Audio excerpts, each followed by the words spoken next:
시청자 여러분 안녕하십니까, 김동수입니다. 이 시간에는요, 이재명 대표의 공직선거법 항소심 사건에 대해서 살펴보겠습니다. 더불어민주당 이재명 대표가요, 공직선거법 위반 혐의로 기소가 됐었죠. 그 사건에 대해서 항소심 재판이 1월 23일 시작이 됩니다. 지난해 11월에 1심에서 의원직이 상실형이 선고된 지 2달여 만입니다. 여러분, 공직선거법은요, 1심이 6개월 이내 하도록 되어 있습니다. 2심은 3개월, 3심은 3개월. 그래서 633 아니겠습니까? 그런데 이재명 대표는 공직선거법을 2년 2개월 만에 1심 선고가 나왔죠. 1년 징역과 2년 집행유예를 선고받은 바 있는데요. 오늘 법조계에 따르면은 서울고등법원 형사 6-2부입니다. 최은정, 이예슬, 정재호 부장판사는 이 대표의 공직선거법 위반 사건 2심 첫 공판기일을 23일 오후 3시로 정했습니다. 이 대표는 민주당 대선 후보였던 2021년이죠.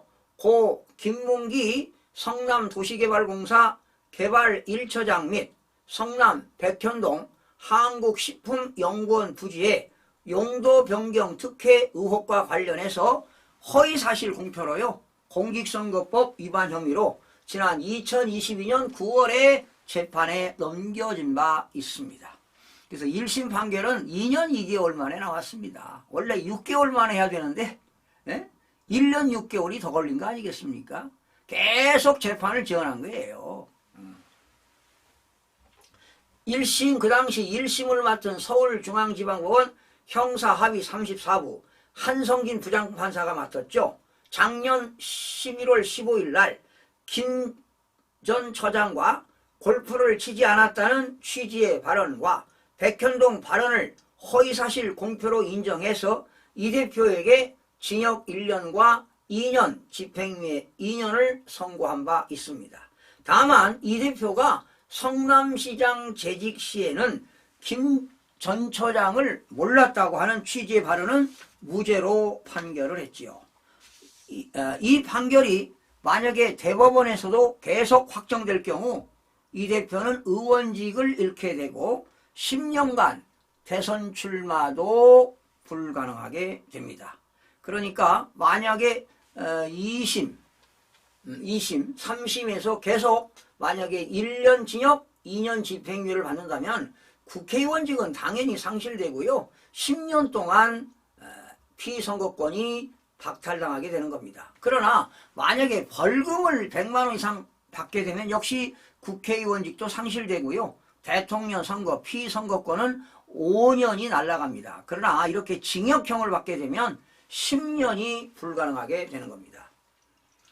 이 대표 측은요, 검찰 모두 1심 판결에 불복해서 항소를 했는데요. 이 대표 측이 소송기록 접수 통지서 수령과 변호인 선임을 지금 미루고 있다며 재판 지연 전략이라는 비판도 나왔죠. 그러나 이 대표가 지난 18일 날 관련 서류를 수령했습니다. 그리고 항소심 절차가 본격적으로 시작된 것이라고 보시면 되겠습니다. 그런데 아직 이재명 대표는 변호인 선임계는 아직 내지 않는 상태입니다. 서울고법은요, 이 대표가 변호인을 선임하지 않자 지난달 23일 국선 변호인을 선임했죠. 그리고 이 대표에게 통지를 했는데요. 만약에 이 대표 측이 사선 변호인 선임계를 낸다면 당연히 국선 변호인은 취소가 되는 것입니다. 자, 1심이 지난해 11월 15일이니까 원래 2심은 올해 2월 15일, 3심은 5월 15일에 원래는 판결하도록 되어 있는데 아마도 5월 안에는 최종 판결이 나올 것으로 봅니다. 그런데 여러분, 지난번 그 이재명 대표의 그 구속영장을 신청했는데 기각당하지 않았습니까? 뭐 공당 대표라고 해서 기각을 했는지는 모르겠지만 이런 상황이래 말이죠. 윤석열 대통령을 내란죄로 체포영장을 발부해서 말이죠. 체포하겠다고 이러고 있으니 이게 정말 대한민국이 국정이 제대로 돌아가는 겁니까? 참 걱정이 앞섭니다. 자, 지금 돌아가는 상황을 보게 되면은요, 지금 자유민주주의가 사라져가는 것 같아요.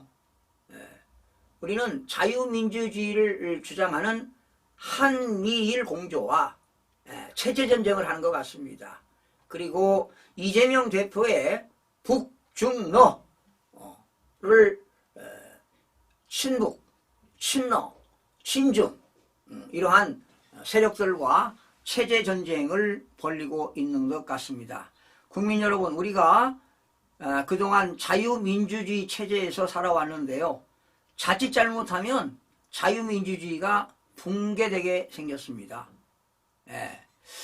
이들은요, 이 종북 좌파 세력들은요, 어떤 목표를 설정해 놓고 하루아침에 목표를 달성하지 않습니다. 야금야금 해가지고 슬라미 전술을 택해가지고요, 야금야금 목표를 달성하게 되는데, 이 공직선거법을 보게 되면은요, 지난 2012년, 12년 전부터 이 더불당에서 공직선거법을 개정하기 시작해가지고 2년에 걸쳐서 2014년도에 공직선거법을 완전히 손을 봤습니다.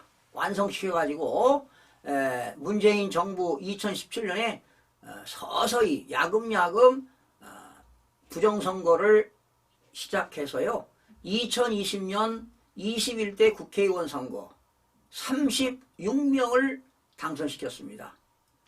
그리고 대통령 선거도 부정선거 저질렀죠. 정말 윤석열 대통령이 극적으로 당선된 겁니다.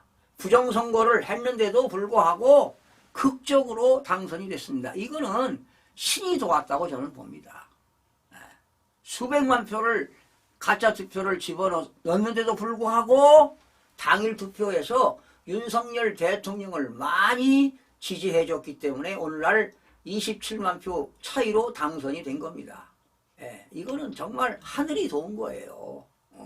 그리고 지난 22대 4.10 선거에서도 더불당에서 지역구 국회의원이 53명이 추가로 당선이 됐습니다. 낙선자가 당선자로 바뀐 거예요. 이걸 국민 여러분들이 모르고 있잖아요. 그러니까 이들이 지금 최발악을 하는 겁니다. 그래서 윤석열 대통령이 목숨 걸고 비상계엄을 한 겁니다. 부정선거를 밝히기 위해서 한 거예요. 그런데 공수처가 영장을 청구하니까 법원에서 말이죠. 서울 어딥니까? 서부지방법원에서 영장 발부를 했잖아요. 그런데 형사소송법 110조와 111조는 제외한다. 이렇게 하고 영장을 청구했습니다. 이것도 어쩌면 불법 영장 청구입니다. 그래서 이렇게 대통령을 구속하겠다고 현안이 되고 있는데 정말 헌정사상 대한민국에 처음 있는 일입니다. 구속을 당하게 되면 대한민국 체제는 완전히 붕괴되기 때문에 우리 국민들이 윤석열 대통령을 지켜야 할 것으로 보입니다. 시청해주신 여러분 고맙습니다.